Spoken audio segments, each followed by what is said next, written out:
Assalamualaikum warahmatullahi wabarakatuh. Perkenalkan, nama saya Muhammad Syafiq Tamami dari Prodi PAI 5. Saya akan menjelaskan pengertian Pancasila, era prakemerdekaan dan era kemerdekaan. Silahkan dengarkan dengan seksama penjelasan saya berikut ini. Pengertian Pancasila. Pancasila merupakan dasar serta landasan ideologi bagi bangsa Indonesia. Hal ini berarti setiap nilai yang terkandung dalam Pancasila harus dijadikan dasar hidup bernegara. Nama Pancasila berasal dari bahasa Sanskerta. Terdiri dari dua kata, yaitu panca yang berarti 5 dan sila yang berarti prinsip atau asas. Hal itu berarti ada 5 pedoman penting rakyat Indonesia dalam kehidupan berbangsa dan bernegara. Makna setiap sila dalam Pancasila sebagai dasar negara harus dipahami setiap warga Indonesia.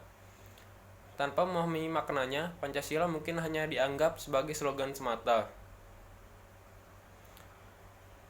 Makna Pancasila sebagai dasar negara menjadi landasan fondasi utama titik acuan bangsa Indonesia dalam mengatur bangsa. Dengan begitu, dapat disimpulkan penting untuk bisa mengatur unsur-unsur dalam kehidupan berbangsa dan bernegara yang berlandaskan Pancasila.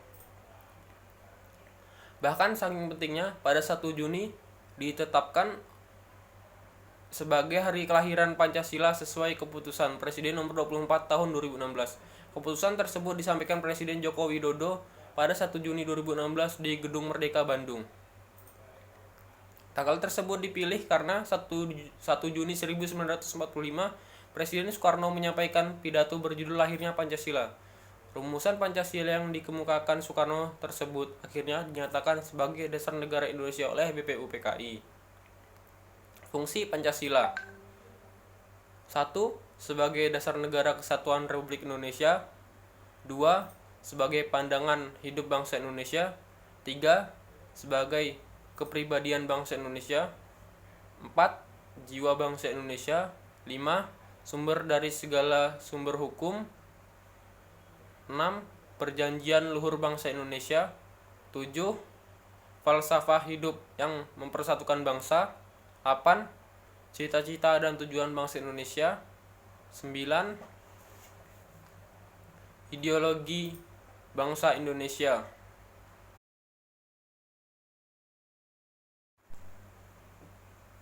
Pancasila era prakemerdekaan.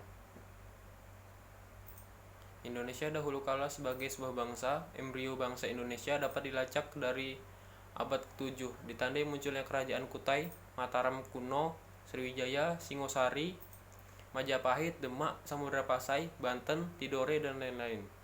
Meskipun dalam perjalanan sejarah setiap kerajaan atau daerah terlibat berbagai konflik, setiap yang ada dalam wilayah Nusantara memiliki jiwa soul yang sama, jiwa bangsa yang dijunjung bersama tersebut, menjaga eksistensi bangsa selama berabad-abad. Pada masa kerajaan ini, istilah Pancasila dikenali buku Nagarakertagama karangan Prapanca dan buku Sutasoma karangan Empu Tantular. Dalam buku tersebut, istilah Pancasila mempunyai arti berbatu sendi yang 5 dalam bahasa Sanskerta. Juga mempunyai arti pelaksanaan kesusilaan yang 5, Pancasila Krama, yaitu 1. Tidak boleh melakukan kekerasan. 2. Tidak boleh mencuri. 3. Tidak boleh berjiwa dengki. 4. Tidak boleh berbohong. 5. Tidak boleh mabuk minuman keras. M. Yamin mengusulkan pada tanggal 29 Mei tahun 1945. 1. Peri kebangsaan. 2. Peri kemanusiaan. 3. Peri ketuhanan. 4. Peri kerakyatan dan kesejahteraan. Rakyat Profesor Dr. Supomo pada tanggal 30 Mei tahun 1945 mengemukakan teori-teori negara, yaitu 1. Teori negara perseorangan atau individualis. 2. Paham negara kelas. Dan 3. Paham negara integralistik. Soekarno pada tanggal 1 Juni tahun 1945 mengemukakan 1. Nasionalisme atau kebangsaan Indonesia. 2. Internasionalisme atau peri kemanusiaan.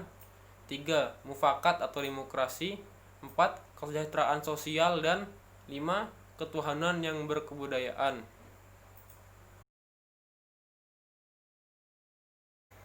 Pancasila era kemerdekaan. Pada tanggal 12 Agustus 1945, Jepang melalui Marsekal Terauchi Jepang akan segera memberikan kemerdekaan kepada Indonesia.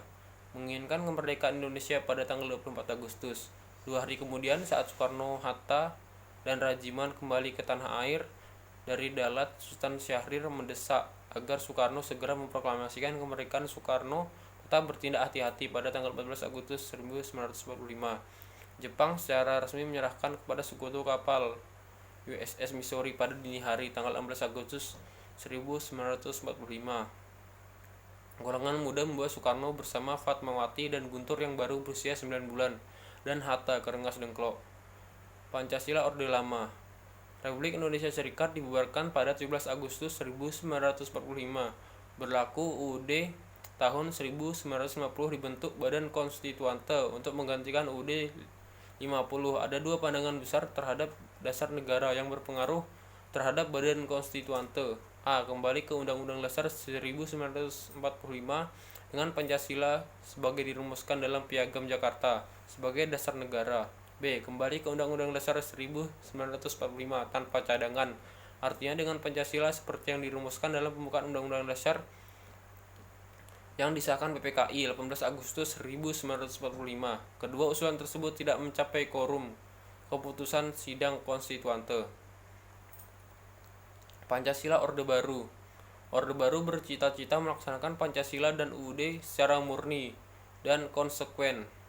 Pada tanggal 22 Maret 1998 ditetapkan TAP MPR nomor 2 MPR 1978 tentang pedoman penghayatan dan pengamalan Pancasila yang meliputi 36 butir. Pasal 4 menjelaskan pedoman penghayatan dan pengamalan Pancasila merupakan penuntun dan pegangan hidup dalam kehidupan bermasyarakat, berbangsa, dan bernegara bagi setiap warga negara Indonesia, setiap penyelenggara negara, serta setiap lembaga kenegaraan dan lembaga kemasyarakatan, baik pusat di daerah, dan dilaksanakan secara bulat dan utuh. Nilai-nilai Pancasila yang terdiri dari 36 butir pada disarikan atau dijabarkan kembali oleh BP7 pusat menjadi 45 butir. Pancasila era reformasi. Puncak dari rezim Orde Baru ditandai dengan hancurnya ekonomi nasional yang kemudian melahirkan gerakan reformasi di segala bidang politik, ekonomi, dan hukum. Era reformasi memunculkan fobia terhadap Pancasila. Segala hal yang berbau Pancasila seolah harus dihindari karena mempresentasikan Orde Baru. Segala kesalahan Orde Baru dilimpahkan kepada Pancasila. Adanya fobia terhadap Pancasila sebagai jiwa bangsa melahirkan berbagai konflik yang mengancam disintegrasi bangsa pada masa awal reformasi.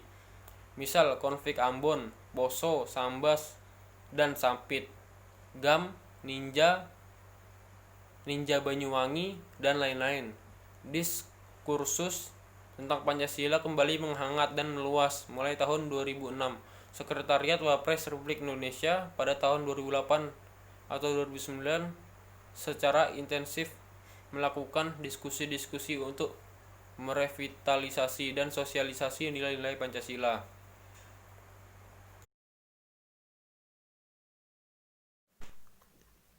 Mungkin itu saja materi yang bisa saya sampaikan. Apabila ada salah kata, tolong dimaafkan. Sekian dari saya. Wassalamualaikum warahmatullahi wabarakatuh.